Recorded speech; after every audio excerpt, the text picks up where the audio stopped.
Salut à tous, alors aujourd'hui on va parler de l'attraction Disney qui a causé le plus de décès et de personnes hospitalisées à ce jour. Et vous allez vite comprendre pourquoi. Avant de parler des accidents qui ont eu lieu dans cette attraction, je vais brièvement vous la présenter. Mission Space est une attraction du parc Epcot de Walt Disney World Resort en Floride, qui simule l'entraînement requis par les astronautes de la NASA. La trame de l'attraction est tirée du film Mission to Mars avec Gary Sinise. Il fait office de guide à travers une simulation de mission pour Mars dans un simulateur astronautique de type centrifugeuse. Les visiteurs peuvent ressentir l'effet d'un décollage de fusée. Cette attraction a été construite à la place de l'attraction Horizon, que j'avais d'ailleurs présentée dans ma vidéo consacrée aux attractions Disney disparues. Mission Space a donc ouvert au public en 2003. Comme je vous l'ai dit, l'attraction est donc une centrifugeuse à plusieurs bras qui crée l'illusion d'une accélération en faisant tourner et en inclinant des capsules scellées au cours de la mission qui a une durée de 4 minutes. Mission Space comprend 4 centrifugeuses séparées, chacune avec 10 capsules pour 4 coureurs. L'attraction expose les visiteurs à des forces pouvant atteindre 2,5 G, soit plus de 2 fois la force de gravité exercée à la surface de la Terre, multipliant ainsi le poids d'un visiteur par 2,5. Donc c'est absolument énorme.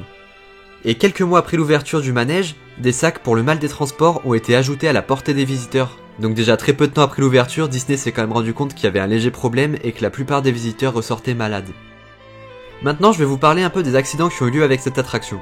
Donc là vous avez une première amorce. La hauteur minimale requise pour Mission Space est de 1,12 m. Comme toute attraction à sensation, il y a des spilles de sécurité et des avertissements tout au long de la file d'attente, pour avertir les personnes qui n'aiment pas les espaces sombres, les simulateurs, ou qui sont sujettes au mal des transports. Les panneaux avertissent également que le véhicule peut causer des nausées, des maux de tête, des vertiges ou une désorientation, et les panneaux déconseillent aussi l'attraction aux personnes prédisposées au mal des transports, aux personnes souffrant de maux de tête ou d'oreilles internes, ou ayant des antécédents de migraine, de vertige ou d'anxiété élevés. Il y a également des signes qui demandent aux visiteurs de bien garder la tête contre l'appui-tête, indiquant que si on ignore cette recommandation, le mouvement centrifuge agissant sur la tête peut provoquer des effets indésirables, tels que vertige ou maux de tête, voire des conséquences plus graves encore. Donc faut faire vraiment très attention. D'ailleurs, beaucoup de personnes ont été conduites dans des hôpitaux locaux pour des douleurs à la poitrine ainsi que des nausées après avoir fait l'attraction. Mais après, la plupart de ceux qui se sont plaints de ces symptômes étaient plutôt âgés, la plupart avaient plus de 55 ans. Il y a quand même 2 personnes qui sont décédées après avoir terminé l'attraction. L'un était un garçon de 4 ans souffrant d'un trouble cardiaque non diagnostiqué, et l'autre, une femme de 49 ans.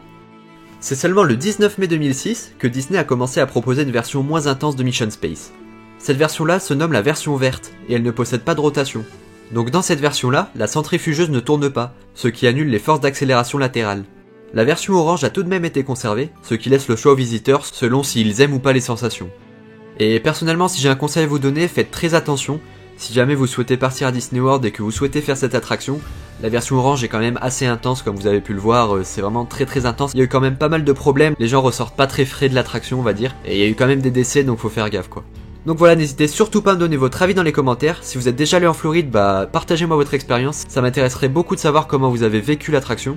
Si la vidéo vous a plu, comme d'habitude, vous pouvez laisser un gros pouce bleu, vous pouvez également vous abonner et activer la petite clochette. Quant à nous, on se retrouve dans de prochaines vidéos, restez connectés et à bientôt.